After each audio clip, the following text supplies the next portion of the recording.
नमस्कार प्यारे बच्चों। आज हम लोग बात करने वाले हैं रस शास्त्र के डिफिनेशन के बारे में, जो कि हम लोग का पहला लेक्चर होने वाला है। तो देखेंगे डिफिनेशन और परिभाषा ऑफ रस शास्त्र क्या होता है। तो क्योंकि शुरुआत है इसलिए हम लोग एक एक पॉइंट को बहुत अच्छे से समझते हुए आगे बढ़ेंगे। देखेंगे कि यहाँ पर जो रस शास्त्र है वो दो शब्दों से मिलकर बना है, एक है रस, दूसरा है शास्त्र। तो कहीं ना कहीं जो रस शब्द के इर्द गिर्द जो भी हम लोग की जो पूरा मैटर ये घूमेगा। तो यहाँ देखेंगे रस शास्त्र में रस शब्द का जो अर्थ या मीनिंग लिया गया है, पारद लिया गया है, मरकरी लिया गया है। जो हम लोग मेटल कहते हैं ना कि पारद क्या है, पारद अर्थात मेटल जो मरकरी होती है एकमात्र ऐसी मेटल होती है जो कि लिक्विड फॉर्म में होती है रूम टेम्परेचर पे, है ना। हम लोग जानते हैं, केमिस्ट्री पढ़ के आए हैं। तो रस शास्त्र में रस शब्द का अर्थ जो होता है वो पारद या मरकरी लिया गया है ना। अब देखेंगे रस शास्त्र का मूल द्रव्य पारद है, मूल द्रव्य पारद है। इसका मतलब ऐसा नहीं कि सिर्फ पारद का इंक्लूड किया है रस शास्त्र में, लेकिन जो मेन द्रव्य मुख्य द्रव्य क्या है, पारद होता है। और क्या कर रहा है, धातुओं को अपने में आत्मसात या समाहित, आत्मसात का मतलब समाहित करना होता है, को अपने धातुओं को अपने में आत्मसात या समाहित करने की शक्ति के कारण ही इसे रस कहा गया है।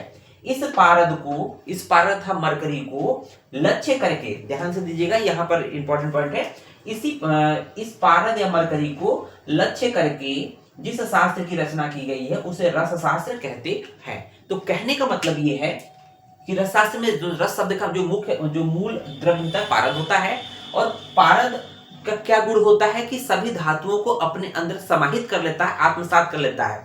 जब हम लोग अभी मेडिसिन प्रिपरेशन के बारे में बात करेंगे तो जब पारद के अंतर्गत चाहे स्वर्ण, रजत, ताम्र, लौह इत्यादि जो मेटल्स होते हैं, अगर उनको मिलाकर खरल में अगर उनको हम घोटे, मतलब अच्छी तरह से मिक्स करें, उनके साथ कुछ प्रोसेस करें, तो वो जो मेटल होते हैं वो पारद में जाकर छुप जाएंगे, मतलब समाप्त हो जाएंगे।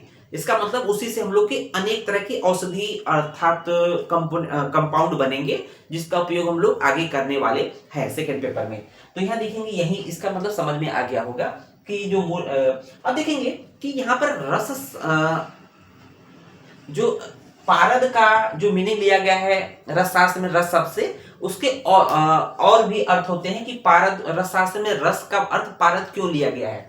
तो यहाँ पर देखेंगे रसनात् सर्वधातूनाम रस इत्य विधीयते, रसनात् सर्वधातूनाम। तो जो रस होता है अर्थात पारद होता है वो सभी धातुओं को अपने में समाहित कर लेता है, इसलिए इसको रस कहा गया है। दूसरा पॉइंट क्या कह रहा है, रसति भक्षति सर्वान लोहान इति रस। भक्षति मतलब जो पारद होता है, रस का मतलब पारद, है ना।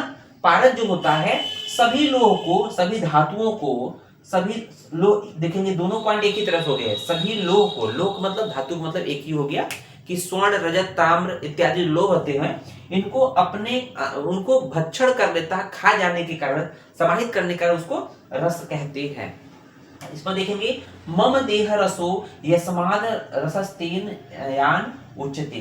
तो ये यहाँ पर बोला गया है कि शिव का वीर्य, पारद को शिव का वीर्य, जिसको शुक्र बोलते हैं, शिव का वीर्य कहा गया है। तो यहाँ पर जो ये सेंटेंस है, जो ये पॉइंट है, यहाँ पर शिव जी माता पार्वती जी को कह रहे हैं कि मम देह रसो, मतलब जो पारद है, पारद अर्थात रस जो है वो मम देह रसो, मेरे शरीर का रस है। अर्थात इसलिए बोला गया पारद को शिव का वीर्य बोला गया है। मम देह रसो अर्थात शिव जी जो हैं, भगवान शिव जी माता पार्वती को बोल रहे हैं कि जो पारद था, जो रस होता है, मेरे शरीर का वीर्य होने के कारण इसको रस बोला गया है। मम देह रसो यस्माद रसस्तेन उच्यते। और उसके बाद देखेंगे कि जरा रुक मृत्यु नाशाय रससे वा रसो, मतलब जो पारद या मरकरी होता है वो क्या करते हैं, इसका सेवन अगर किया जाए, जो प्रोसेस्ड मरकरी या पारद है, प्लेन ऐसा नहीं कि हम लोग थर्मामीटर का कोई मरकरी या पारा निकाल के खा जाएंगे, तो नहीं, जब तक उसको प्रोसेस न किया जाए, मेडिसिन के रूप में न कन्वर्ट किया जाए तब तक। तो जब प्रोसेस्ड जो होते हैं, जो मरकरी का सेवन किया जाए, पारद का सेवन किया जाए, जरा अर्थात वृद्धावस्था को नाश करता है, रुक अर्थात व्याधि का नाश करता है, मृत्यु अर्थात मृत्यु का नाश करता है, मतलब मृत्यु को टालता है ना, इसलिए इसको रस बोला गया है। तो ये तो बात हम लोग की रसशास्त्र में रस शब्द से संबंधित थी। अब बात करते हैं कि रसशास्त्र के अलावा हमारे आयुर्वेद जगत में या अन्य जगहों पर भी रस शब्द का बहुत जगह प्रयोग लिया गया है। तो यहाँ देखेंगे रस शब्द से पहला जो हम लोगों ने अभिष्ट अर्थ क्या लिया था, पारद लिया था, मरकरी वाली बात की थी। रस शब्द से हम लोग स्वरस की बात करते हैं। स्वरस क्या होता है, किसी भी कच्चे द्रव्य को, हरित द्रव्य को निचोड़ कर उसमें से जो रस निकालते हैं उसको बोलते हैं स्वरस बोलते हैं। स्वाद, रस शब्द से हम लोग कोई चीज कहते हैं ना कि रस कैसा है, मीन्स उसका टेस्ट कैसा है, स्वाद कैसा है। और रस शब्द से हम लोग का मधुर आदि षड्रस की बात करते हैं, जिसमें हम लोग मधुर, अम्ल, लवण, कटु, तिक्त, कषाय की बात करते हैं। और रस शब्द से हम लोग कहते हैं ना शरीर की 7 धातु होती हैं, रस, रक्त, मांस, मेद, अस्थि, मज्जा, शुक्र। उन 7 धातुओं में पहली जो धातु होती है रस धातु होती है। और रस शब्द से इत्यादि अर्थ दिए गए हैं। तो इस तरह से हम लोग का ये पहला लेक्चर कंप्लीट होता है। धन्यवाद।